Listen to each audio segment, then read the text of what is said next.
This play is called Our Town. It was written by Thornton Wilder and produced by the Derryfield Theater Company. The name of the town is Grover's Corners, New Hampshire, just across the Massachusetts line.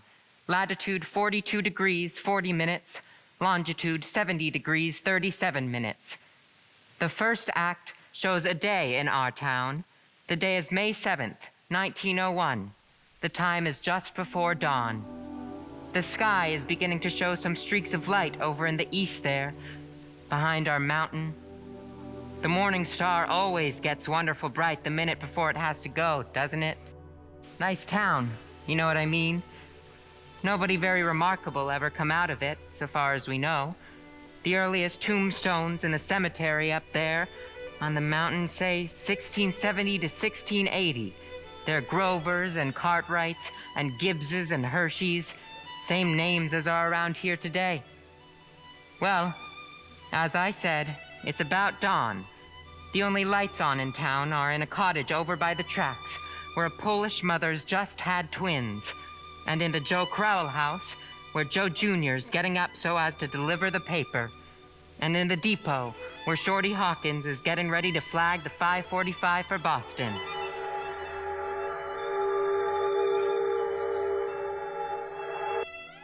Naturally, out in the country, all around, there have been lights on for some time.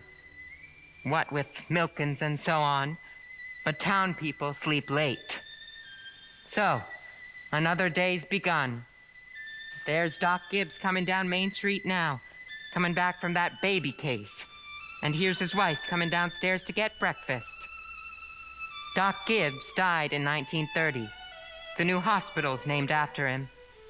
Mrs. Gibbs died first. Long time ago, in fact. She went out on a visit for her daughter Rebecca, who married an insurance man in Canton, Ohio, and died there. Pneumonia. But her body was brought back here. She's up in the cemetery there now, in with a whole mess of Gibbses and Hersheys. She was Julia Hershey before she married Doc Gibbs in the Congregational Church over there. In our town, we like to know the facts about everybody. There's Mrs. Webb coming downstairs to get her breakfast, too. And that's Doc Gibbs. Got that call at 1:30 this morning. And there comes Joe Crowell Jr. delivering Mr. Webb's Sentinel. Morning, Doc Gibbs. Morning, Joe. Somebody been sick, Doc? No, just some twins born over in Polish town. Do you want your paper now? Yes, I'll take it. Anything serious going on in the world since Wednesday? Yes, sir. My school teacher, Miss Foster, is getting married to a fellow over in Concord. I declare. How do you boys feel about that? Well, of course it's none of my business. But I think if a person starts out to be a teacher, she ought to stay one. How's your knee, Joe? Fine, Doc. I never think about it at all. Only like you said, it always tells me when it's going to rain. What's it telling you today? Gonna rain? No, sir. Sure. Yes, sir. You ever make a mistake? No, sir. Want to tell you something about that boy Joe Crowell there. Joe was awful bright. Graduated from high school here, head of his class. So he got a scholarship to Massachusetts Tech. Graduated head of his class there, too. It was all wrote up in the Boston paper at the time. Going to be a great engineer, Joe was. But the war broke out, and he died in France. All that education for nothing. Here comes Hattie Newsom delivering the milk.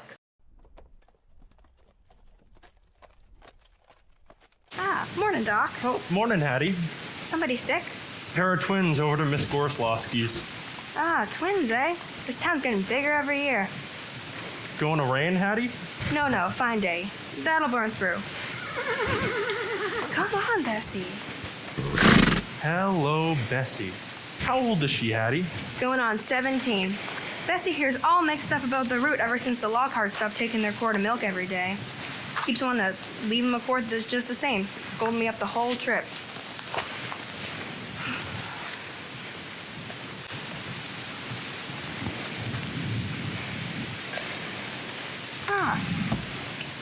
Morning, Mrs. Gibbs. Good morning, Hattie. Seems like you're late today. Yep, something went wrong with the separator. Don't know what it was.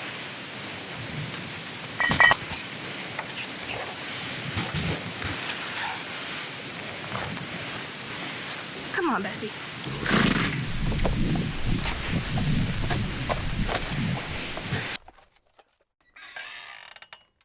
Children, time to get up. George, Rebecca. Everything all right, Frank? Yes, I declare, easy as kittens. Bacon will be ready in a minute. Sit down and drink your coffee. You can catch a couple hours of sleep tonight, can't you? Miss Wentworth's coming at 11. Guess I know what it's about, too. Her stomach ain't what it ought to be. All told, you won't get more than 3 hours of sleep. Frank Gibbs, I don't know what's going to become of you. I do wish I could get you to go away someplace and take a rest. I think it would do you good. Emily, time to get up. Wally, 7 o'clock. I declare, you have got to speak to George. Seems like something's come over him lately. He's no help to me at all. I can't even get him to cut me some wood. Is he sassy to you? No, he just whines. All he thinks about is that baseball. George! Rebecca, you'll be late for school! Mm-hmm. George! George, look sharp. Yes, Pa? Don't you hear your mother calling you? I guess I'll go upstairs and get 40 winks. Wally, Emily, you'll be late for school! Wally, you wash yourself good or I'll come up and do it myself. Mom, what dress shall I wear? Don't make a noise. Your father's been out all night and needs his sleep. I washed and ironed the blue gingham for you special. Mom, I hate that dress. Oh, hush up with you. Every day I go to school dressed like a sick turkey. Now, Rebecca, you always look very nice. Mama, George's throwing soap at me. I'll come up and slap the both of you. That's what I'll do. Children, now I won't have it. Breakfast is just as good as any other meal, and I won't have you gobbling like wolves. It'll stunt your growth. That's a fact. Put away your book, Wally. Aw, Ma, by 10 o'clock, I gotta know all about Canada. You know the rules as well as I do. No reading at the table. As for me, I'd rather have my children healthy than bright. I'm both, Mama. You know I am. I'm the brightest girl in school for my age. I have a wonderful memory. Eat your breakfast. I'm bright too, when I'm looking at my stamp collection. I'll speak to your father about it when he's rested. Seems to me 25 cents a week's enough for a boy your age. I declare I don't know how you spend it all. Oh, Ma, I got a lot of things to buy. Strawberry phosphates, that's what you spend it on. I don't see how Rebecca comes to have so much money. She has more than $1. I've been saving up gradual. Well, dear, I think it's a good thing to spend some every now and then. Mama, do you know what I love most in the world? Do you? Money. Eat your breakfast. I gotta go. I gotta walk fast, but you don't have to run. Wally, pull up your pants at the knee. Stand up straight, Emily. Tell Mrs. Foster I send her my best congratulations. Can you remember that? Yes, Ma. You look real nice, Rebecca. Pick up your feet.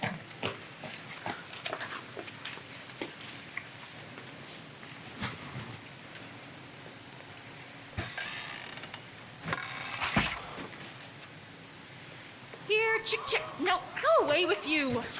Here, chick. Oh, no, not you. Hey, don't be so scared. Nobody is going to hurt you. Good morning, Myrtle. How's your cold? Well, I still get that tickling feeling in my throat. Told Charles I don't know as I go to choir practice tonight. Wouldn't be any use. Have you tried singing over your voice? Yes, but somehow I can't do that and stay on key. While I'm resting myself, I thought I'd sting some of these beans. Let me help you. Beans have been good this year. I've decided to put up 40 quarts if it kills me. The children say they hate them, but I noticed they're able to get them down all winter. Now, Myrtle, I've got to tell you something, because if I don't tell somebody, I'll burst. By Julia Gibbs. Here, give me some of those beans. Myrtle, did one of those second-hand furniture men from Boston come to see you last Friday? No. Well, he called on me. First, I thought he was a patient waiting to see Dr. Gibbs, and he wormed his way into my parlor, and Myrtle Webb, he offered me $350 for Grandmother Wentworth's highboy as I'm sitting here. By Julia Gibbs. He did, that old thing. Why, it was so big, I didn't know where to put it, and I almost gave it to Cousin Hester Wilcox. Well, You're going to take it, aren't you? I don't know. You don't know? $350. What's come over you? Well, if I could get the doctor to take it and go away someplace on a real trip, I'd sell it like that. You know, Myrtle, it's always been the dream of my life to see Paris, France. Oh, I don't know, it sounds crazy, I suppose. But for years, I've been promising myself that if we ever got the chance... How does the doctor feel about it? Well, I did beat about the bush a little and said that if I ever got a legacy, that's the way I put it, I'd make him take me somewhere. And what did he say? You know how he is. I haven't heard a serious word out of him since I've known him. No, he said, it might make him discontented with Grover's Corners to go traipsing about Europe. Better let well enough alone, he says. Every 2 years, he takes a trip to the battlefields of the Civil War. And that's enough treat for anybody, he says. Well, Mr. Webb just admires the way Dr. Gibbs knows everything about the Civil War. Mr. Webb's got a good mind to give up on Napoleon and move over to the Civil War, only Dr. Gibbs, being one of the greatest experts in the country, just makes him despair. It's a fact. Dr. Gibbs is never so happy as when he's at Antietam or Gettysburg. The times I've walked over those hills, Myrtle, stopping at every bush and pacing it all out like we were going to buy it. Well, if that second-hand man's really serious about buying it, Julia, you sell it. And then you'll get to see Paris, all right? Just keep dropping hints from time to time. That's how I got to see the Atlantic Ocean, you know. Oh, I'm sorry I mentioned it. Only it seems to me that once in your life, before you die, you ought to see a country where they don't talk in English and don't even want to. Thank you, ladies. Thank you very much. Now, we're going to skip a few hours, but first, we want a little more information about the town. Kind of a scientific account, you might say. So I've asked Professor Willard of our state university to sketch in a few details of our past history here. May I introduce Professor Willard of our state university? A few brief notes. Thank you, Professor. Unfortunately, our time is limited. Grover's Corners. Let me see. Yes. Grover's Corners lies on the old Pleistocene granite of the Appalachian Range. I may say that is some of the oldest land in the world, and we're very proud of that. A shelf of Devonian basalt crosses it with vestiges of Mesozoic shale and some sandstone outcropping, but that's all far more recent, only 200, 300 million years old?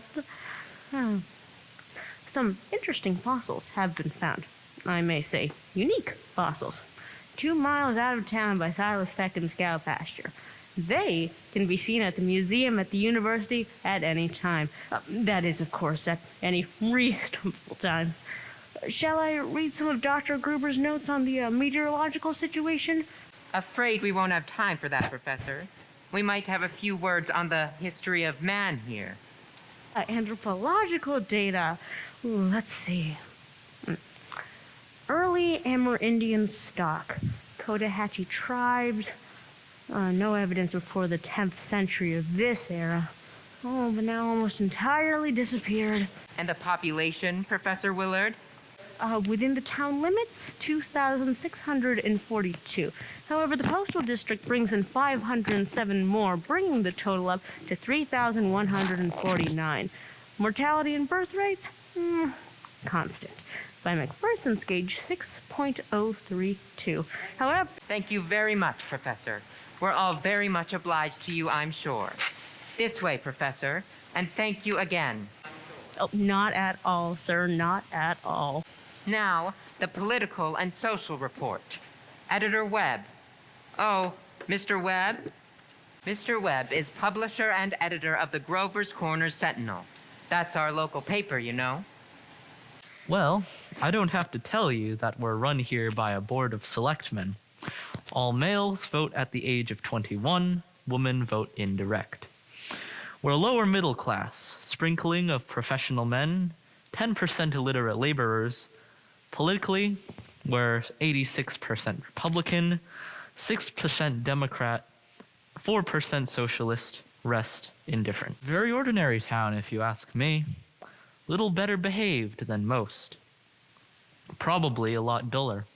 Now, is there anyone in the audience who would like to ask Editor Webb anything about the town? Is there much drinking in Grover's Corners? Well, ma'am, I wouldn't know what you'd call much. Saturday nights, the farm hands meet down in Ellery Greeno's stable and holler some. We got 1 or 2 town drunks, but they're always having remorses every time an evangelist comes to town. No, ma'am, I'd say liquor ain't a regular thing in the town here, except in the medicine chest. Right good for snake bite, you know?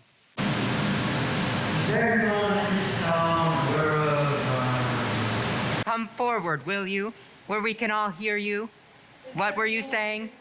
Is there no one in this town aware of social justice and industrial inequality? Oh, yes. Everybody is. Something terrible. Seems like they spend most of their time talking about who's rich and who's poor. Then why don't they do something about it? Well, I don't know. I guess we're all hunting like everybody else for a way the intelligent and sensible can rise to the top and the lazy and quarrelsome can sink to the bottom. But it ain't easy to find. Meanwhile, we do all we can to help those that can't help themselves, and those that can we leave alone. Are there any other questions? Oh, Mr. Webb. Mr. Webb. Is there much culture or love of beauty in Grover's Corners? Well, ma'am, there ain't much. Not in the sense that you mean. Come to think of it, there's some girls that play the piano at high school commencement, but they ain't happy about it. No, ma'am, there isn't much culture, but maybe this is the place to tell you that we've got a lot of pleasures of a kind here. We like the sun coming up over the mountain in the morning, and we all notice a good deal about the birds. Everyone knows a lot about them. And we watch the change of the seasons. But those other things, you're right, ma'am. There ain't much. Robinson Crusoe and the Bible and Handel's Largo, we all know that. And Whistler's Mother. Those are just about as far as we go. Thank you, Mr. Webb. Now, we'll go back to the town. It's early afternoon. All 2,642 have had their dinners, and all the dishes have been washed. There's an early afternoon calm in our town, a buzzin' and a hummin' from the school buildings. Only a few buggies on Main Street, the horses dozing at the hitching posts. You all remember what it's like. Doc Gibbs is in his office, tapping people and making them say, ah. Mr. Webb's cutting his lawnmower over there. 1 man in 10 thinks it's a privilege to push his own lawnmower. It's later than I thought. There are the children coming home from school already. Emily, walk simply. Who do you think you are today? Papa, you're terrible. 1 minute you tell me to stand up straight, and the next minute you call me names. I just don't listen to you. Golly, I've never gotten a kiss from such a great lady before.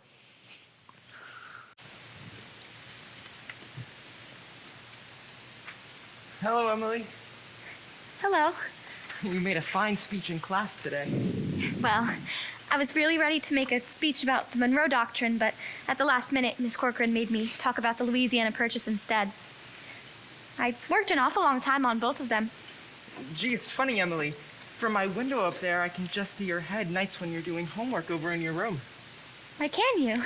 You certainly do stick to it, Emily. I don't see how you can sit still that long. I guess that you like school.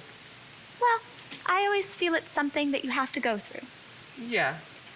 I don't mind it, really. Passes the time. Yeah. Emily, what do you think? We might work out a kind of telegraph from your window to mine? And once in a while, you could give me a kind of hint or two about one of those algebra problems? I don't mean the answers, of course not, Emily. Just some little hint. Oh. I think hints are allowed. So, if you get stuck, George, you whistle to me, and I'll give you some hints.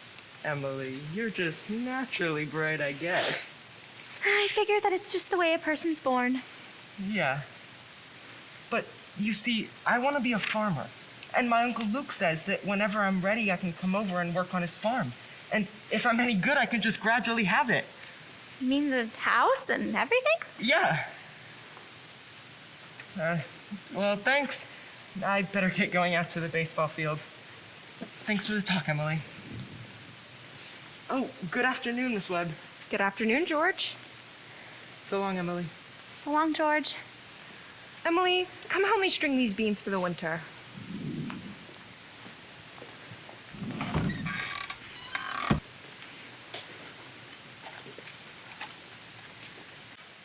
George Gibbs let himself have a real conversation, didn't he? Why, he's growing up. How old would George be? I don't know. Let's see. He must be almost 16. Mama, I made a speech in class today and I was very good. Well, you must have said it for your father at supper. What was it about? The Louisiana Purchase. It was like silk off a spool. I'm going to make speeches all my life. Are these big enough? Try and get them a little bigger if you can. Mama, will you answer me a question? Serious? Seriously, dear, not serious. Seriously, will you? Of course I will. Mama, am I good looking? Yes, of course you are. All of my children have got good features. I'd be ashamed if they hadn't. Mama, that's not what I mean. What I mean is, am I pretty? I've already told you, yes. Now enough of that. You have a nice, young, pretty face. Never heard of such foolishness. Mama, you never tell us the truth about anything. I am telling you the truth. Mama, were you pretty? Well, yes. I was, if I do say it. I was the prettiest girl in town next to Mamie Cartwright. But Mama, you've got to say something about me. Am I pretty enough to get anybody... to get people interested in me? Emily, you make me tired. Now stop it. You're pretty enough for all normal purposes. Come along now, and bring that bowl with you. Mama, you're no help at all. Thank you. Thank you. That'll do. We'll have to interrupt here again. Thank you, Mrs. Webb. Thank you, Emily. I think this is a good time to tell you that the Cartwright interests have just begun building a new bank in Grover's Corners. Had to go to Vermont for the marble, sorry to say. And they've asked a friend of mine what they should put in the cornerstone for people to dig up 1,000 years from now. Of course, they put in a copy of the New York Times and Mr. Webb's Sentinel.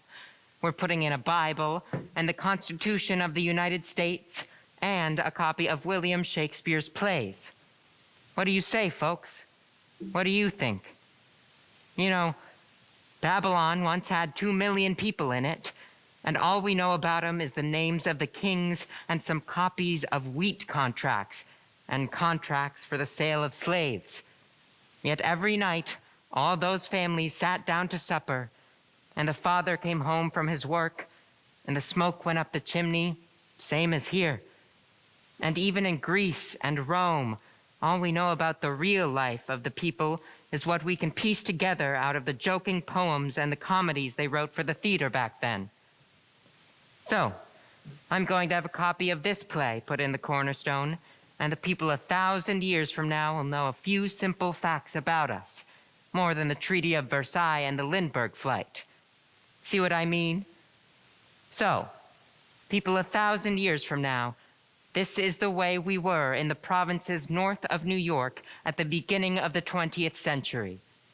This is the way we were in our growing up, and in our marrying, and in our living, and in our dying. Well, good deal of time's gone by. It's evening. You can hear choir practice going on in the Congregational Church. The children are at home doing their schoolwork. The day's running down like a tired clock.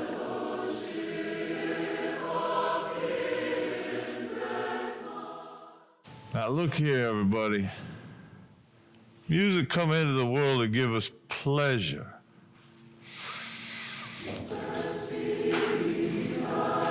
Softer. Softer. Get it out of your head that music's only good when it's loud. We leave loudness for the Methodists. You couldn't beat them, even if you wanted to. Again. Tenors,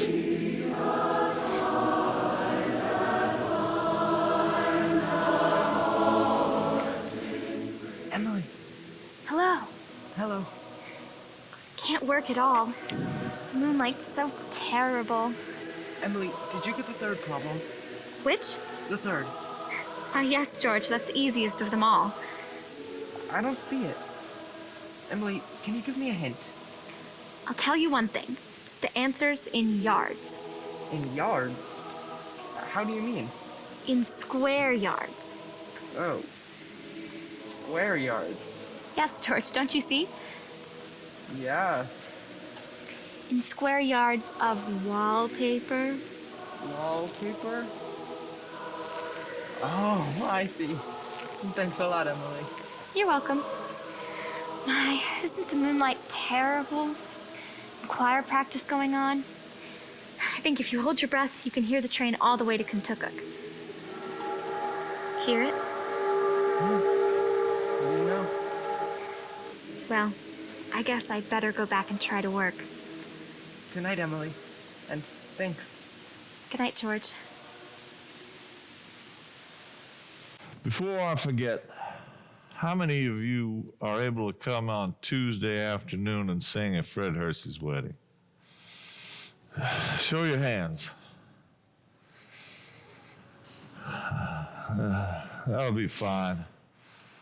That'll be right nice. We'll do the same music we did for Jane Trowbridge's last month.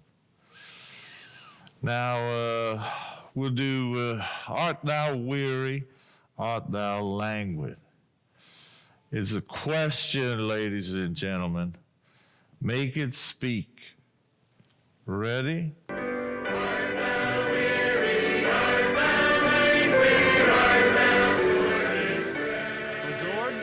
can you come down a minute? Yes, Bob. Sit down, George. I'll only keep you a minute. Well, George, while I was in my office today, I heard a funny sound. And what do you think it was? It was your mother chopping wood. There you see your mother, getting up early, cooking meals all day long, washing and ironing, and you run off and play baseball. Like she's some hired girl we keep around the house that we don't like very much. Well, I knew all I had to do was call your attention to it. Here's a handkerchief, son.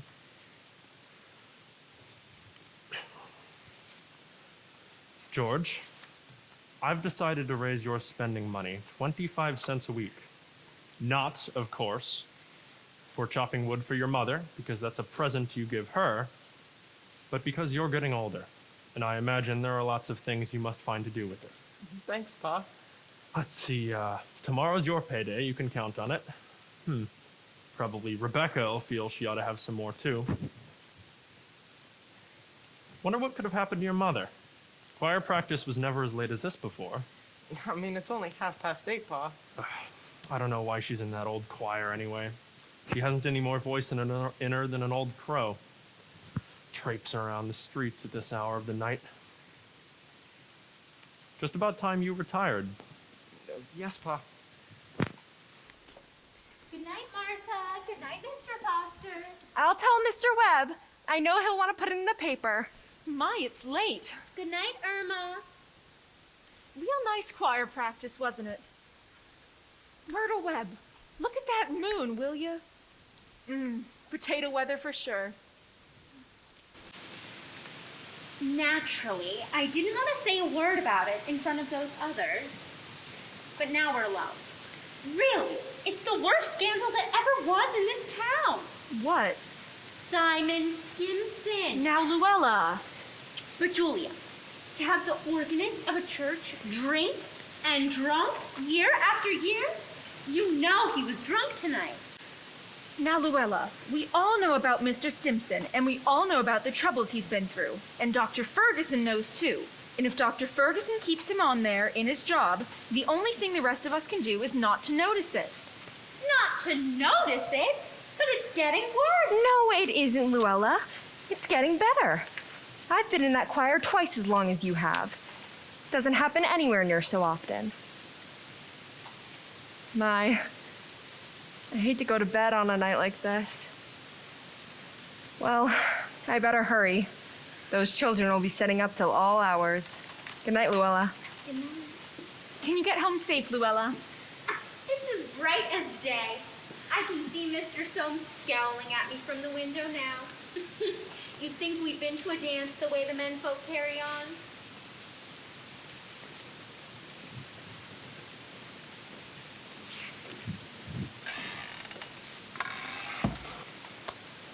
You're late enough. Why, Frank, it ain't any later than usual. And you stopping at the corner to gossip with a lot of hens. Now, Frank, don't be grouchy. Come out and smell the heliotrope in the moonlight.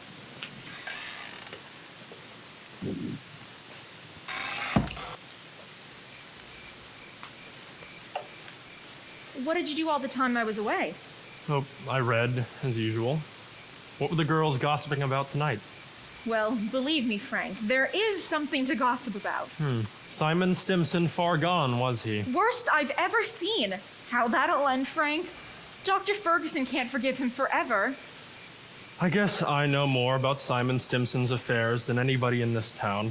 Some people ain't made for small town life. I don't know how that'll end, but there's nothing we can do but just leave it alone. Come on, get in. No, not yet. Frank, I'm worried about you. What are you worried about? I think it's my duty to make plans for you to get a real rest and to change. And if I get that legacy, well, I'm going to insist on it. Now, Julia, there's no sense in going over that again. Frank, you're just unreasonable. Come on, Julia, it's getting late. First thing you know, you'll catch a cold.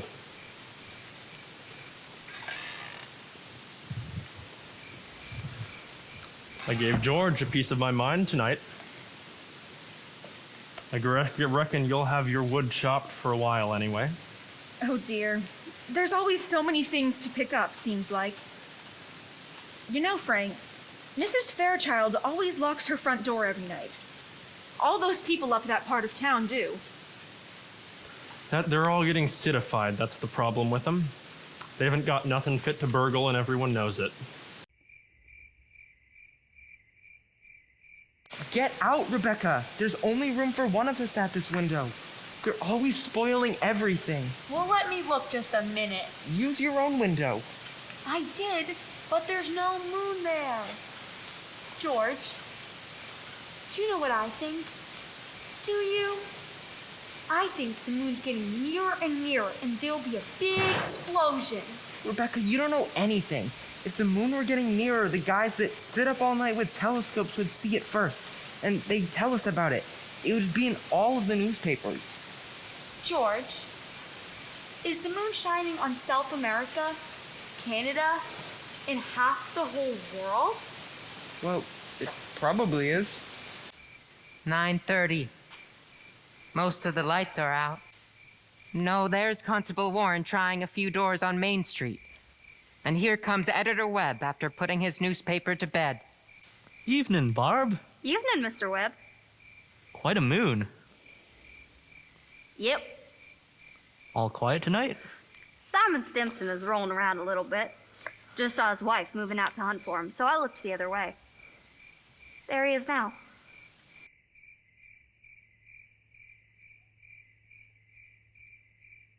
Evening, Simon. Town seems to have settled down for the night pretty well. Yes, good evening. Most of the town's settled down for the night. Simon, I guess we'd better do the same. Can I walk along a ways with you?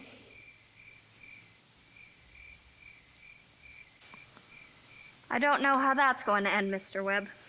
Well, he's seen a peck of trouble, one thing after another. Oh, Barb, if you see my boy smoking cigarettes, give him a word, will you? He thinks a lot of you, Barb. I don't think he smokes no cigarettes, Mr. Webb. Leastways, not more than 2 or 3 a year.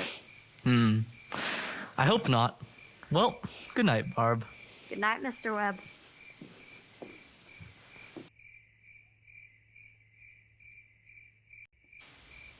Who's up there? Is that you, Myrtle?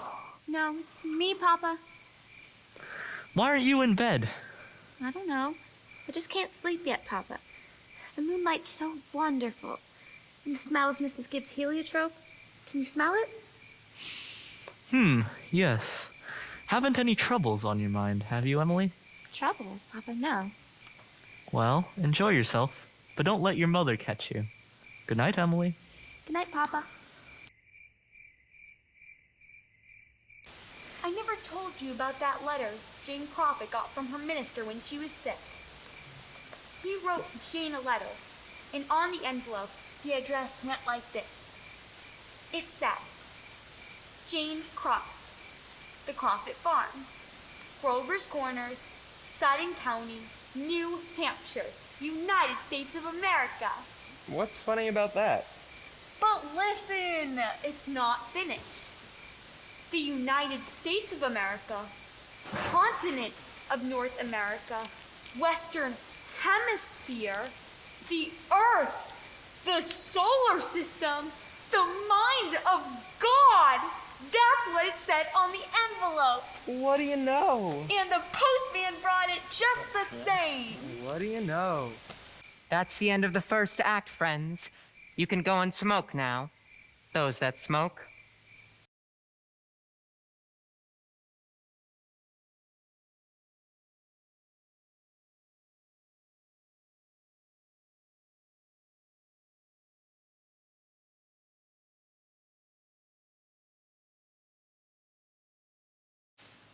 Three years have gone by. Yes, the sun's come up over 1,000 times. Summers and winters have cracked the mountains a little bit more, and the rains have brought down some of the dirt. Some babies that weren't even born have begun talking regular sentences already. And a number of people who thought they were right young and spry have noticed that they can't bound up a flight of stairs like they used to without their heart fluttering a little. All that can happen in 1,000 days. Nature's been pushing and contriving in other ways, too. A number of young people fell in love and got married. Almost everybody in the world gets married. You know what I mean? In our town, there aren't hardly any exceptions. Most everybody in the world climbs into their graves married. The first act was called The Daily Life. This act is called Love and Marriage. There's another act coming after this. I reckon you can guess what that's about. So, it's 3 years later. It's 1904. It's July 7th, just after high school commencement. That's the time most of our young people jump up and get married. Soon as they've passed their last examinations in solid geometry and Cicero's orations, looks like they suddenly feel themselves fit to be married. It's early morning. It may begin again any minute. There, you can hear the 5:45 for Boston. And there's Mrs. Gibbs and Mrs. Webb come down to make breakfast, just as though it were an ordinary day. I don't have to point out to the women in my audience that those ladies they see before them, both of those ladies cooked 3 meals a day. One of them for 20 years, the other for 40, and no summer vacation. They brought up 2 children apiece, washed, cleaned the house, and never a nervous breakdown. It's like one of those Middle West poets said, you've got to love life to have life, and you've got to have life to love life. It's what they call a vicious circle. Here comes Hattie Newsom delivering the milk. Yeah, Bessie. And there's Cy Crowell delivering the papers like his brother before him. Morning, Hattie. Morning, Cy. Anything in the papers I have to know? Not much, except we're losing the best baseball pitcher Grover's Corners has ever had, George Gibbs. Reckon he is. He could have hit hard and run bases too. That's a mighty fine ball player. Whoa, Bessie. I guess I can stop the talk if I had a mind to. I don't see why he could give up a thing like that just to get married. Will you, Hattie? Can't tell you, Cy. Never had no talent that way. Ah, you're up early, Barb. Seeing if there's anything I can do to prevent a flood. River's been rising all night. Cy Crowell here is all worked up about the George Gibbs retiring from baseball. Yes, ma'am. That's the way it goes. Back in '84, we had a player, Cy. Even George Gibbs couldn't touch him. Name a Hank Todd. Went down to Maine and become a parson. Wonderful ball player. Hattie, how does the weather look to you? Oh, it ain't bad. Think maybe it'll clear up for good.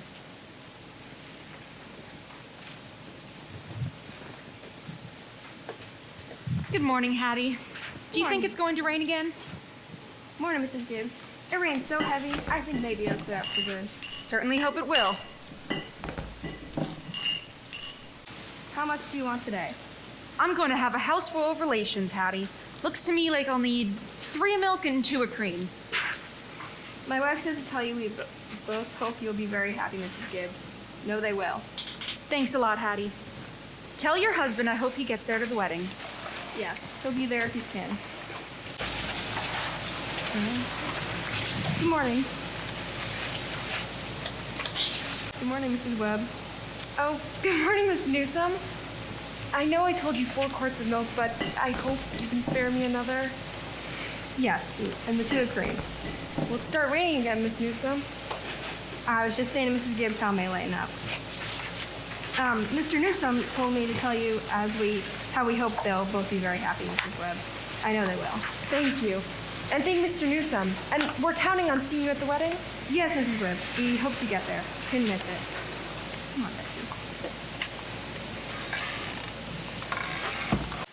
Well, Ma, the day's come. You're losing one of your chicks. Frank Gibbs, don't say another word.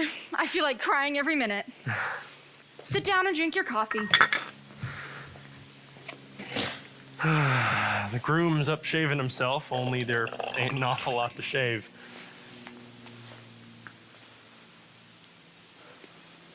Whistling and singing like he's glad to leave us. Every now and then he says, "I do" in the mirror, but it don't sound convincing to me. I declare, Frank, I don't know how he'll get along. I've arranged his clothes and seen to it he's put warm things on. Frank, they're too young. Emily won't think of such things. He'll catch his death of a cold within a week. I was remembering my wedding morning, Julia. Now don't start that, Frank Gibbs. I was the scaredest young fella in the state of New Hampshire. I thought I'd make a mistake for sure. And when I saw you coming down that aisle, I thought you were the prettiest girl I'd ever seen. Only trouble was that I'd never seen you before.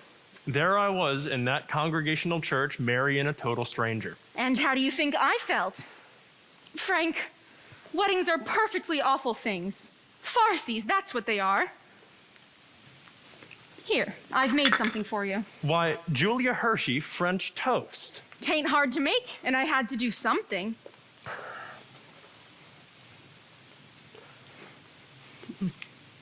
How'd you sleep last night, Julia? Well, I heard a lot of the hours struck off.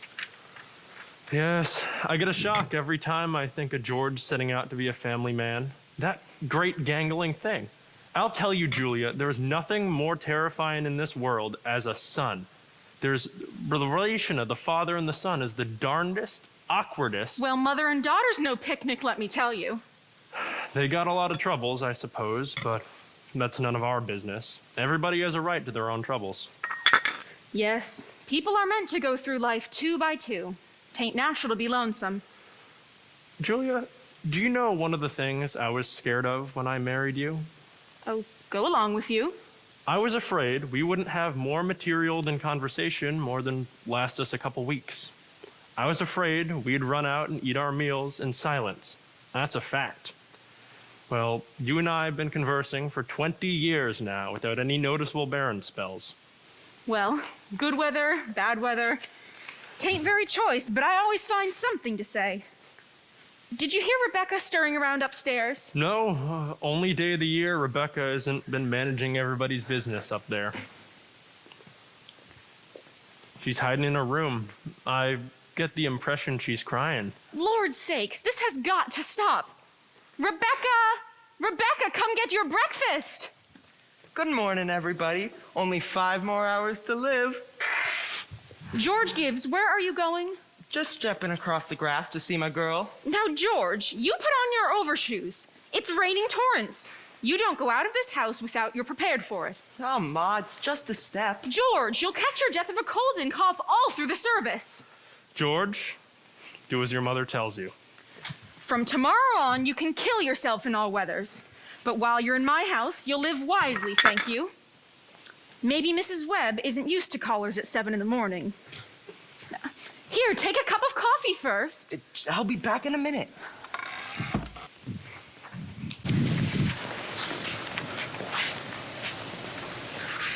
Good morning, Mrs. Webb. Goodness, you frightened me. Now, George, you can come in a minute out of the wet, but you know I can't ask you in. Why not? George, you know as well as I do. The groom can't see his bride on his wedding day. Not until he sees her in the church. That's just a superstition. Oh, good morning, Mr. Webb. Good morning, George. Mr. Webb, you don't believe in that superstition, do you? There's a lot of common sense in some of these superstitions, George. Millions have followed it, George, and you don't want to be the first one to fly in the face of custom. How's Emily? She hasn't waked up yet. Haven't heard a sound out of her. Emily's asleep? No wonder. We were up till all hours, sewing and packing. Now, I'll tell you what I do. You sit down here a minute and with Mr. Webb and drink this cup of coffee. And I'll go upstairs and see that she doesn't come down and surprise you. There's some bacon there too, but don't be long about it.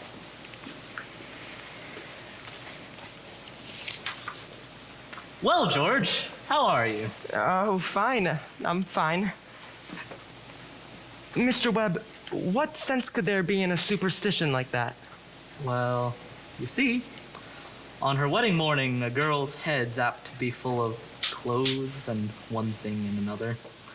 Don't you think that's probably it? Yes. I never thought of that. A girl's apt to be a mite nervous on her wedding day. I wish a fellow could get married without all the marching down. Every man that's ever lived, George, has felt that way. But it hasn't been any use. It's the woman folk who've built up weddings, my boy. For a while now, all the women have it their way. A man looks pretty small at a wedding, George. All those good women standing shoulder to shoulder, making sure that the knot's tied in a mighty public way. But you believe in it, don't you, Mr. Webb? Oh, yes. Oh, yes. Don't you misunderstand me, my boy. Marriage is a wonderful thing. A wonderful thing. And don't you forget that, George. No, sir. Mr. Webb, how old were you when you got married? Well, you see, I'd been to college and I'd taken a little time to get settled. But Mrs. Webb, she wasn't much older than what Emily is. Oh, age hasn't much to do with it, George, not compared to other things. What were you going to say, Mr. Webb? Oh, I don't know. Was I going to say something? George, I was thinking the other night of some advice my father gave me when I got married. Charles, he said, Charles, start out early showing who's boss, he said. Best thing to do is to give an order, even if it don't make sense, so she'll learn to obey. And he said, if anything about your wife irritates you, her conversation or anything, just get up and leave the house. That'll make it clear to her, he said. And, oh yes, he said, never, never let your wife know how much money you have. Well, Mr. Webb, I don't think that I could... So I took the opposite of my father's advice, and I've been happy ever since. And let that be a lesson to you, George. Never to ask advice on personal matters. George, are you going to raise chickens on your farm? What? Are you going to raise chickens on your farm? Well, Uncle Luke's never been much interested, but I thought that... A book came into my office the other day, George, on the philo system of raising chickens. I want you to read it. And I'm thinking of beginning in a small way in the backyard, and I'm gonna put an incubator in the cellar and... Charles, are you talking about that old incubator again? I thought you two be talking about something worthwhile. Well, Myrtle, if you want to give the boys some good advice, I'll go upstairs and leave you alone with them. George, Emily's got to come downstairs and eat her breakfast. She sends you her love, but she doesn't want to lay eyes on you. Goodbye. Goodbye. Myrtle, I guess you don't know about that older superstition. What do you mean, Charles? Since the caveman, no bridegroom should see his father-in-law on the day of the wedding, or near it. Now remember that. Thank you very much, Mr. and Mrs. Webb. Now I have to interrupt here again. You see, we want to know how all this began. This wedding, this plan to spend a lifetime together. I'm awfully interested in how big things like that begin. You know how it is. You're 21 or 22, and you make some decisions, then whoosh, you're 70, you've been a lawyer for 50 years, and that white-haired lady at your side has eaten over 50,000 meals with you. How do such things begin? George and Emily are going to show you now the conversation they had when they first knew that, as the saying goes, they were meant for one another. But before they do it, I want you to try and remember what it was like to have been very young, and particularly the days when you were first in love, when you were like a person sleepwalking, and you didn't quite see the street you were in, and didn't quite hear everything that was said to you. You're just a little bit crazy. Will you remember that, please? Now, they'll just be coming out of high school at 3 o'clock. George has just been elected president of the junior class, and as it's June, that means he'll be president of the senior class all next year. And Emily's just been elected secretary and treasurer. I don't have to tell you how important that is. Yep, there they are, coming down Main Street now. Can I carry your books home for you, Emily? Why, thank you. It isn't far. I'm awfully glad you were elected too, Emily. Thank you. Emily, why are you mad at me? Not mad at you. You've been treating me so funny lately. Well, since you asked me, might as well say it right out, George. Goodbye, Miss Corcoran. Goodbye, Miss Corcoran. What is it? I don't like the whole change that's come over you in the last year. I'm sorry if that hurts your feelings, but I've got to tell the truth and shame the devil. A change? What do you mean? Well, up to a year ago, I used to like you a lot, and I used to watch you as you did everything, because we've been friends so long. And then you began spending all your time at baseball, and you never stopped to speak to anybody anymore. Not even to your own family you didn't. And, George, it's a fact. You've got awful conceited and stuck up, and all the girls say so. They may not say so to your face, but that's what they say about you behind your back. And it hurts me to hear them say it, but I've got to agree with them a little. I'm sorry if it hurts your feelings, but I can't be sorry I said it. I'm glad you said it, Emily. I never thought that such a thing was happening to me. I always expect a man to be perfect, and I think he should be. Oh, I don't think it's possible to be perfect, Emily. Well, my father is, and as far as I can see, your father is. There's no reason on earth why you shouldn't be too. Well, I feel that it's the other way around. That men aren't naturally good, but girls are. Well, you might as well know right now that I'm not perfect. It's not as easy for a girl to be perfect as a man because we girls are more nervous. Now, I'm sorry I said all that about you. I don't know what made me say it. Emily. Now I can see it's not the truth at all. And I suddenly feel that it isn't important anyway. Emily. Emily, would you like an ice cream soda or something before we go? Well, thank you. I would.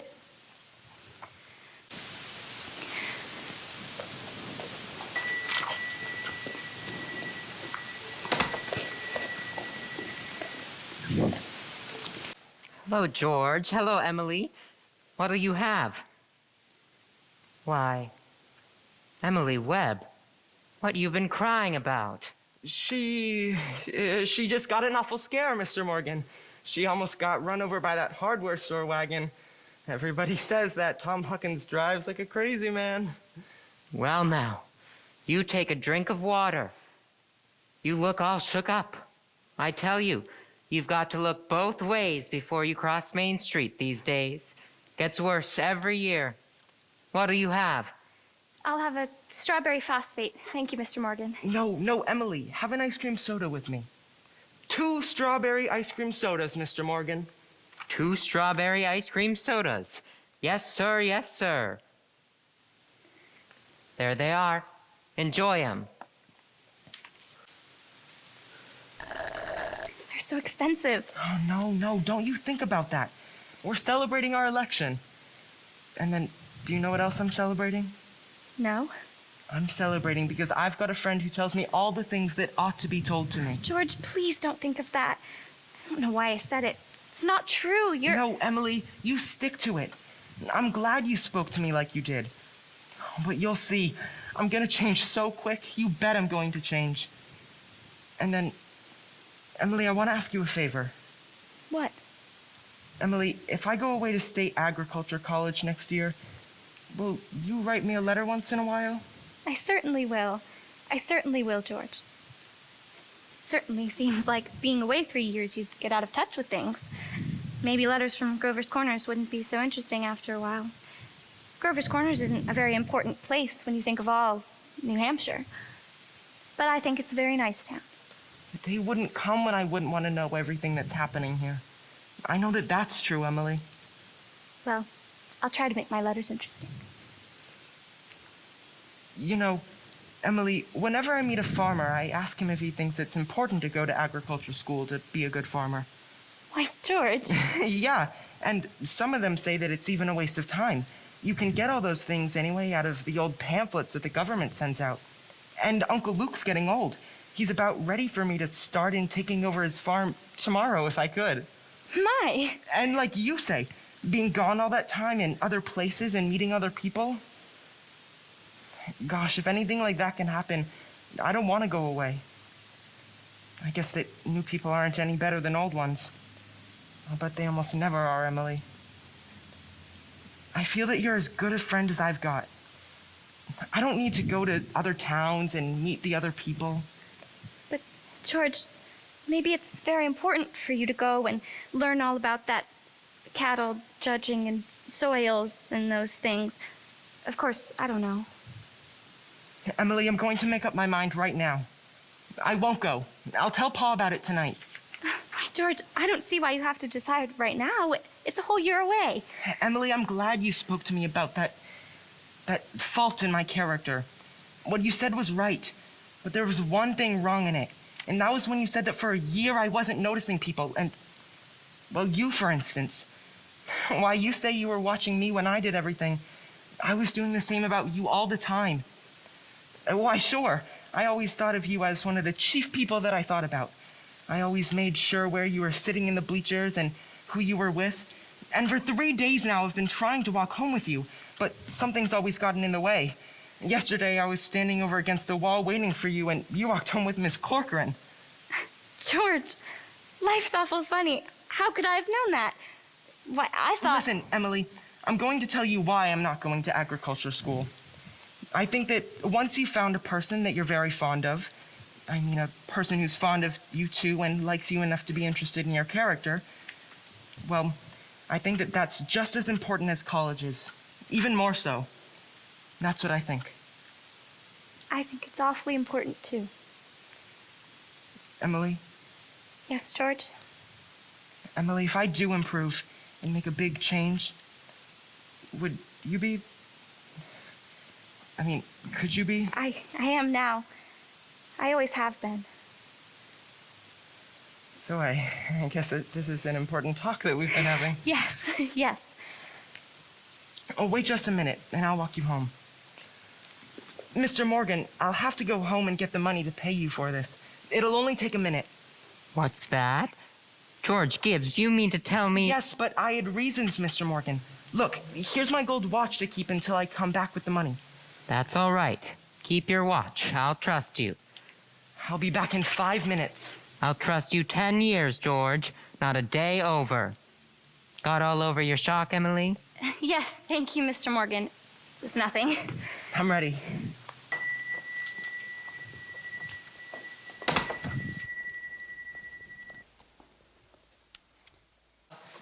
Now we're ready to get on with the wedding.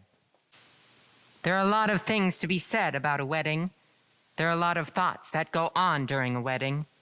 We can't get them all into one wedding, naturally, and especially not into a wedding at Grover's Corners, where they're awfully plain and short. In this wedding, I play the minister. That gives me the right to say a few more things about it. For a while now, the play gets pretty serious. You see, some churches say that marriage is a sacrament. I don't quite know what that means, but I can guess. Like Mrs. Gibbs said a few minutes ago, people were made to live 2 by 2.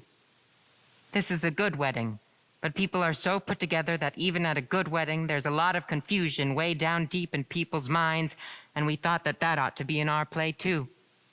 The real hero of this scene isn't on the stage at all, and you know who that is. It's like what one of those European fellas said. Every child born into the world is nature's attempt to make a perfect human being. Well, we've seen nature pushing and contriving for some time now. We all know that nature's interested in quantity, but I think she's interested in quality too. That's why I'm in the ministry. And don't forget all the other witnesses at this wedding. The ancestors. Millions of them. Most of them set out to live 2 by 2 also. Millions of them. Well, that's my sermon. 'Twa'n't very long anyway. I don't know why on earth I should be crying. I suppose there's nothing to cry about. It came over me at breakfast this morning. There was Emily eating her breakfast as she's done for 17 years. And now she's going off to eat it in someone else's house. I suppose that's it. Oh, and Emily. She suddenly said, "I can't eat another mouthful," and she put her head down on the table, and she cried. Oh, I've got to say it.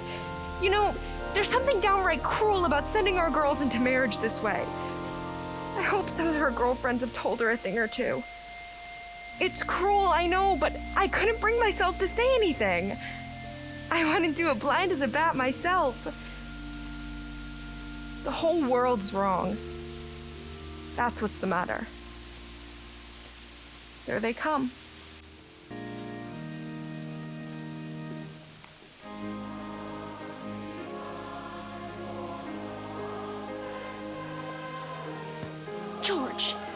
George, what's the matter?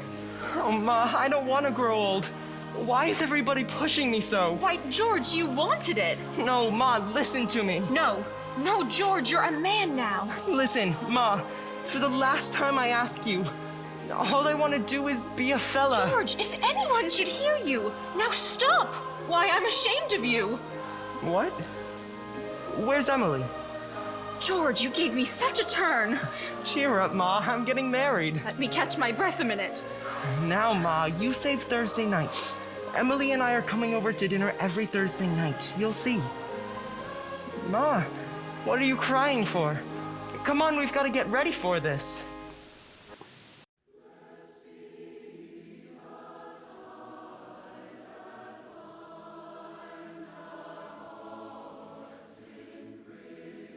I never felt so alone in my whole life. And George over there looking so... I hate him. I wish I were dead. Papa! Emily, don't be upset. But Papa, I don't want to get married. Emily, everything's all right. Why can't I stay for a while just as I am? Let's go away. No, Emily. Stop a minute. Don't you remember that you used to say, all the time that I was your girl? That there must be lots of places we can go to. I'll work for you. I could keep house. You mustn't think of such things. Just nervous. George, will you come here a minute? Why, you're marrying the best fine young fellow in the world. George is a fine. But Papa... I'm giving away my daughter, George. Do you think you can take care of her?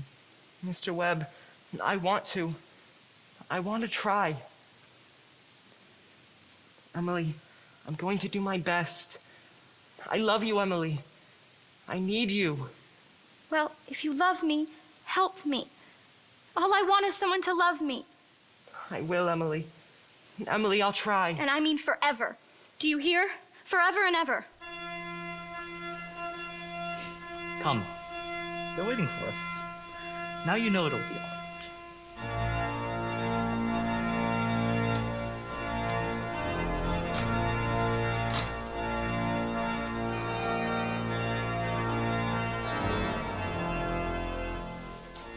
Do you, George, take this woman, Emily, to be your wedded wife, to have... Perfectly lovely wedding. loveliest wedding I ever saw. Oh, I do love a good wedding. Don't you? Don't you just love a good wedding? I do. Do you, Emily, take this man, George, to be your wedded husband? Don't know when I've seen such a lovely wedding, but I always cry. Don't know why it is, but I always cry. I just like to see young people happy, don't you? Oh, I think it's lovely.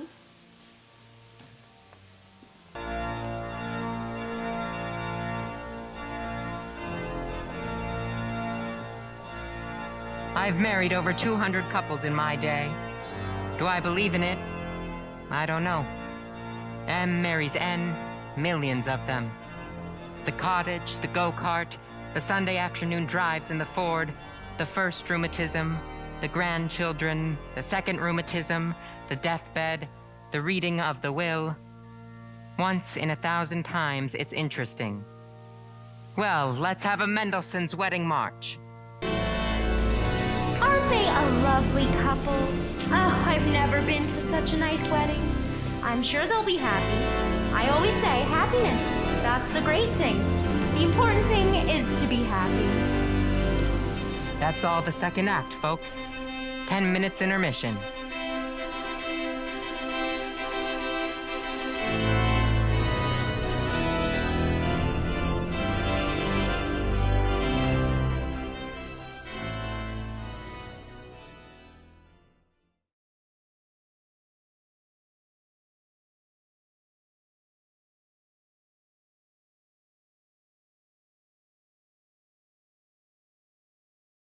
This time, 9 years have gone by, friends.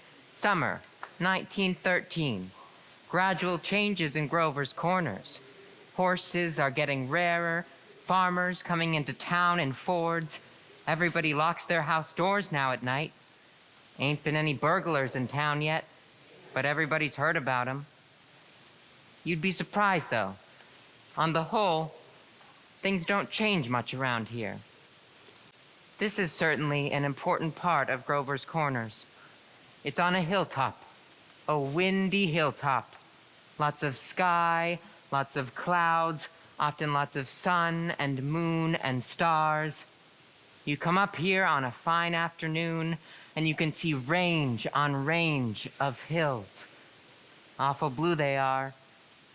Up there by Lake Sunapee and Lake Winnipesaukee, and way up, if you've got a glass, you can see the White Mountains and Mount Washington, where North Conway and Conway is. And of course, our favorite mountain, Mount Monadnock's right here. Beautiful spot up here. Mountain laurel and lilacs. I often wonder why people like to be buried in Woodlawn in Brooklyn when they might pass the same time up here in New Hampshire. This here is the new part of the cemetery. Here's your friend, Mrs. Gibbs. And let me see. Here's Mr. Stimpson, organist at the Congregational Church. And Mrs. Soames, who enjoyed the wedding so. You remember? Oh, and lots of others. Yes, an awful lot of sorrow has sort of quieted down up here. People just wild with grief have brought their relatives up to this hill. We all know how it is. And then time, and sunny days, and rainy days, and snow. We're all glad they're in a beautiful place. And we're coming up here ourselves when our fit's over. Now, there are some things we all know, but we don't take 'em out and look at 'em very often. We all know that something is eternal. And it ain't houses, and it ain't names, and it ain't earth, and it ain't even the stars. Everybody knows in their bones that something is eternal. And that something has to do with human beings. All the greatest people ever lived have been telling us that for 5,000 years, and yet you'd be surprised how people are always losing hold of it. There's something way down deep that's eternal about every human being. You know as well as I do that the dead don't stay interested in us living people for very long. Gradually, they lose hold of the earth and the ambitions they had and the pleasures they had and the things they suffered and the people they loved. They get weaned away from earth. That's the way I put it. Weaned away. And they stay here while the earth part of them burns away, burns out, and all that time they slowly get indifferent to what's going on in Grover's Corners. They're waiting. They're waiting for something that they feel is coming, something important and great. Aren't they waiting for the eternal part in them to come out clear? Some of the things they're going to say maybe will hurt your feelings, but that's the way it is. Mother and daughter, husband and wife, enemy and enemy, money and miser.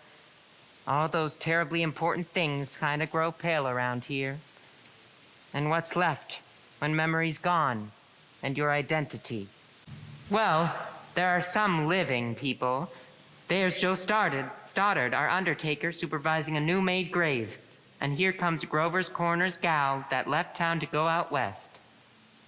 Good afternoon, Joe Stoddard. Oh, good afternoon. Good afternoon. Let me see now. Do I know you? I'm Sam Cragg. Gracious sakes alive, of all people. I should have known you'd come back for the funeral. You've been away a long time, Sam. Yes, I've been away over 12 years. I'm in business out in Buffalo now, Joe. But I was in the East when I got news of my cousin's death. So I thought I'd combine things a little and come and see the old home. You look well. Yes, can't complain. Very sad, our journey today, Samantha. Yes. Yes, I always say I hate to supervise when a young person is taken. They'll be here in a few minutes now. I'd come here early today. My son's supervising at the home. Old Farmer McCarty. I used to do chores for him after school. He had the lumbago. Yes, we brought Farmer McCarty here a number of years ago now. Why, this is my Aunt Julia. I'd forgotten that she'd... Oh, of course. Yes, Doc Gibbs lost his wife 2-3 years ago, about this time. And today's another pretty bad blow for him, too. That's my sister Carrie's girl, Sam Craig. I'm always uncomfortable when they're around. Simon. Do they choose their own verses much, Joe? No, not usual. Mostly the bereaved pick a verse. Doesn't sound like Aunt Julia. There aren't many of those Hersey sisters left now. Let me see. Where are... I wanted to look at my father's and mother's. Over there with the Craigs, Avenue F. Simon Stimson. He was an organist at the church, wasn't he? Drank a lot, we used to say. Nobody was supposed to know about it. He'd seen a peck of trouble. Took his own life, you know. Oh, did he? Hung himself in the attic. They tried to hush it up, but of course it got around. He chose his own epitaph. You can see it there. It ain't a verse exactly. Why, it's just some notes of music. What is it? Oh, I wouldn't know. It was wrote up in the Boston papers at the time. Joe, what did she die of? Who? My cousin. Oh, didn't you know? Had some trouble bringing a baby into the world. 'Twas her second, though. There's a little boy about 4 years old. The grave's going to be over there? Yes, there ain't much more room over here among the Gibbses, so they're opening up a whole new Gibbs section over by Avenue B. You'll excuse me now. I see they're coming.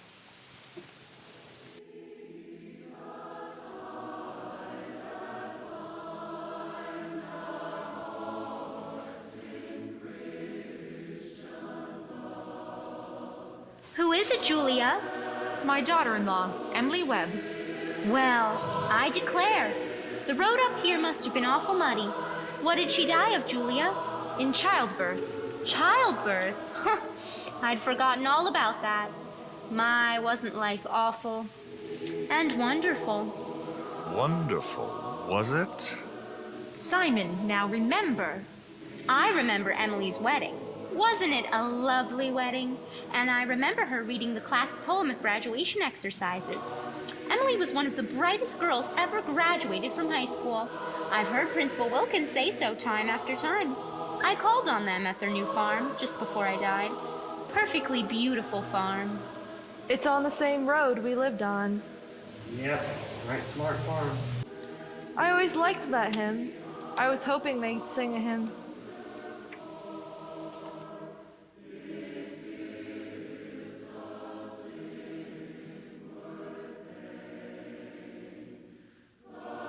Hello. Hello, Emily. Hello, Mother Gibbs. Emily? Hello. It's raining. Yes. They'll be gone soon, dear. Just rest yourself. It seems thousands and thousands of years since Papa remembered that was my favorite hymn. Oh, I wish I'd been here a long time. I don't like being new here. How do you do, Mr. Stimson? How do you do, Emily? Mother Gibbs, George and I made that farm into just the best place you ever saw. We thought of you all the time. We wanted to show you the new barn and that great long cement drinking fountain. For the stock, we bought that out of the money you left us. I did? Yes. Don't you remember, Mother Gibbs? The legacy you left us. Why, it was over $350. Yes, Emily. Well, there's a patent device on the drinking fountain so that it never overflows, Mother Gibbs, and it never sinks below a certain mark they have there. It's fine. Won't be the same to George without me, but it's a lovely farm. Live people don't understand, do they? No, dear. Not very much. Sort of shut up in little boxes, aren't they? I feel as though I knew them last 1,000 years ago. My little boy is spending the day at Mrs. Carter's. Mother Gibbs, we have a Ford, too. Never gives any trouble. I don't drive, though. Mother Gibbs, when does this feeling go away? Of being one of them? How long does it... Shh. Dear, just wait and be patient. I know. Look, they're finished. They're going. Shh.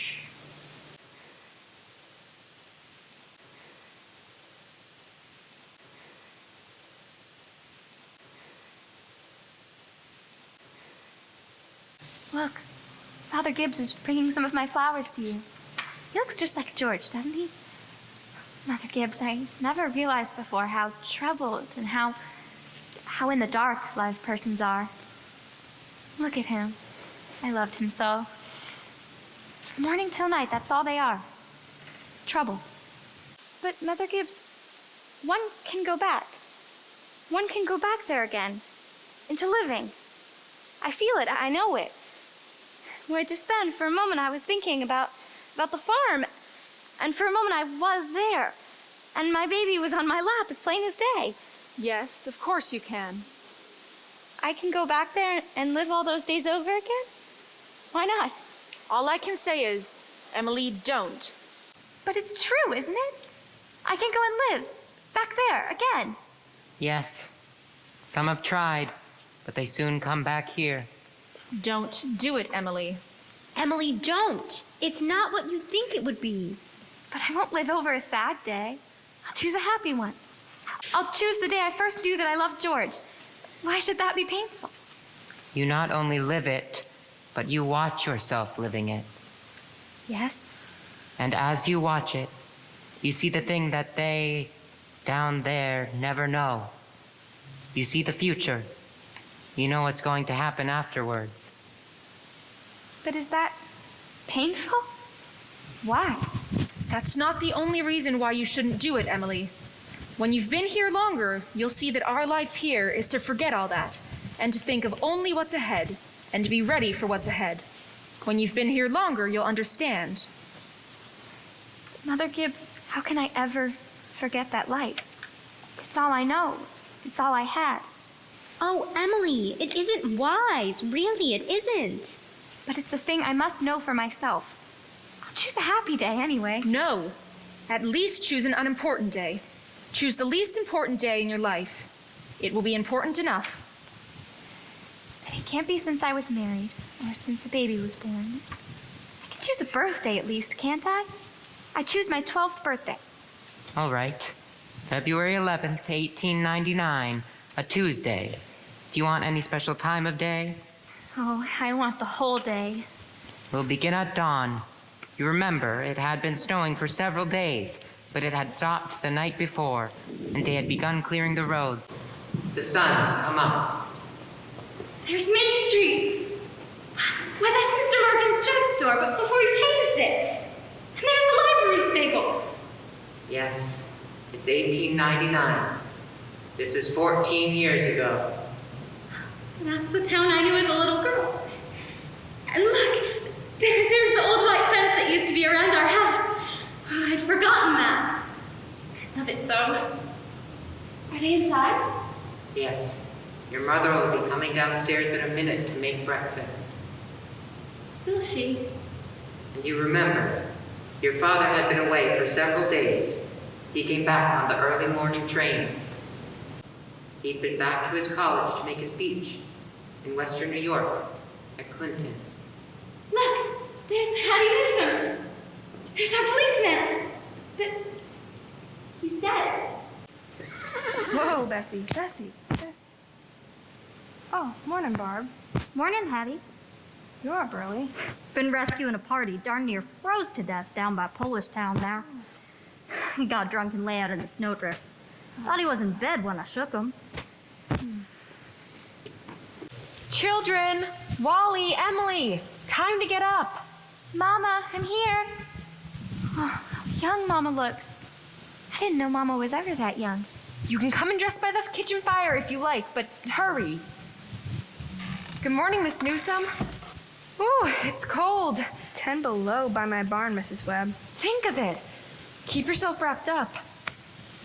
Mama, I can't find my blue hair ribbon anywhere. Just open your eyes, dear, that's all. I laid it out for you special on the dresser there. If it were a snake, it would bite you. Yes. Morning, Barb. Good morning, Mr. Webb. You're up early. Yes, just been to my old college in New York State. Been any trouble around here? Well, I was called up this morning to rescue a Polish fella. Darn near froze to death he was. Must get it in the paper. Twasn't much. Papa. Good morning, Mother. How'd it go, Charles? Oh, fine, I guess. I told him a few things. Everything all right here? Yes. Can't think of anything that's happened special. Been right cold. Hattie Newsom says it's 10 below over by her barn. Yes, well, it's colder than that at Hamilton College. Students' ears are falling off. It ain't Christian. Paper have any mistakes in it? None that I noticed. Oh, coffee's ready when you want it. Charles, don't forget, it's Emily's birthday. Did you remember to get her something? Yes, I've got something here. Where's my girl? Where's my birthday girl? Don't interrupt her now, Charles. You can see her at breakfast. She's slow enough as it is. Hurry up, children. It's 7 o'clock. Now I won't call you again. I can't bear it. They're so young and beautiful. Why did they ever have to get old? Mama, I'm here. I'm grown up. I love you all, everything. I can't look at everything hard enough.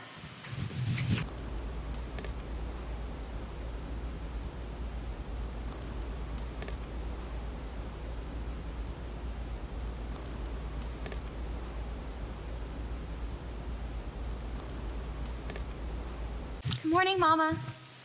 Well, now, dear, a very happy birthday to my girl and many happy returns. There are some surprises waiting for you on the kitchen table. Mama, you shouldn't have. I can't. But, birthday or no birthday, I want you to eat your breakfast good and slow. I want you to grow up to be a good, strong girl. That in the blue paper is from your Aunt Carrie, and I reckon you can guess who brought the postcard album. Found it on the doorstep when I brought in the milk. George Gibbs. Must have come over in the cold pretty early. Right nice of him. George, forgotten that. Chew that bacon good and slow. It'll help you keep warm on a cold day. Mama, just look at me 1 minute as though you really saw me. Mama, 14 years have gone by. I'm dead. You're a grandmother, Mama. I married George Gibbs, Mama. Molly's dead, too. His appendix burst on a camping trip to North Conway. We felt just terrible about it, don't you remember? But just for a moment, we're all happy, we're all together. Let's look at one another. That and the yellow paper is something I found in the attic among your grandmother's things. You're old enough to wear it now, and I thought you'd like it. This is from you. My mama, it's just lovely, and it's just what I wanted. It's beautiful. Well, I hoped you'd like it. Hunted all over. Your Aunt Nora couldn't find one in Concord, so I had to send all the way to Boston. Oh, Wally has something for you, too. He made it at his manual training class, and he's very proud of it. Be sure to make a big fuss about it. Your father has a surprise for you, too. Don't know what it is myself. Oh, here he comes. Where's my girl? Where's my birthday girl? I can't go on. It goes so fast, we don't have time to look at one another. I didn't realize. So all that was going on, and we never noticed. Take me back up the hill to my grave. But first, wait. One more look.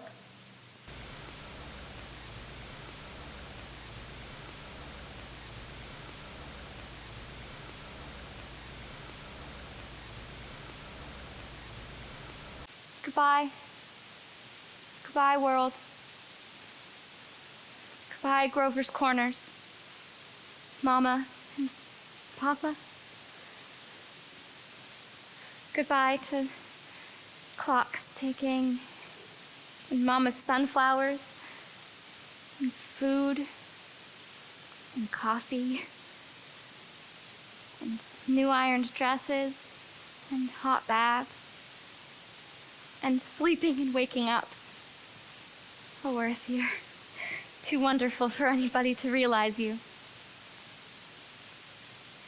Do any human beings ever realize life while they live it?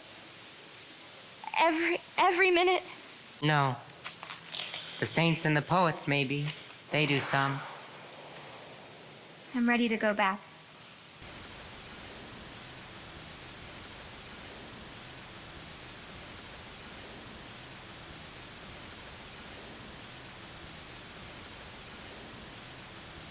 Were you happy? No. I should have listened to you. That's all human beings are, just blind people. Look, it's clearing up. The stars are coming out. Mr. Stimson, I should have listened to them. Yes, now you know. Now you know. That's what it was to be alive. To move about in a cloud of ignorance. To go up and down, trampling on the feelings of those about you. To spend and waste time as though you had 1,000,000 years. To be always at the mercy of one self-centered passion or another. Now you know. That's the happy existence you wanted to go back to. Ignorance and blindness. I'm in Stimson. That ain't the whole truth, and you know it. Emily, look at that star. I forget its name. My boy Joel was a sailor. Knew them all. He'd sit on the porch evenings and tell them all by name. Yes, sir. Wonderful. A star is mighty good company. Yes, 'tis. Here's one of them coming. That's funny. Tain't no time for one of them to be here. Goodness sakes. Mother Gibbs, it's George. Shh. Dear, just rest yourself. It's George. Goodness, that ain't no way to behave. He ought to be home. Mother Gibbs, Yes, Emily? they don't understand, do they? No, dear. They don't understand. Most everybody's asleep in Grover's Corners. There are a few lights on. Shorty Hawkins down at the depot has just watched the Albany train go by. And at the livery stable, somebody's setting up late and talking. Yes, it's clearing up. There are the stars doing their old crisscross journeys in the sky. Scholars haven't settled on the matter yet, but they seem to think that there are no living beings up there. just chalk or fire. Only this one is straining away all the time to make something of itself. The strain's so bad that every 16 hours, everybody lies down and gets a rest. 11 o'clock in Grover's Corners. You get a good rest too. Good night.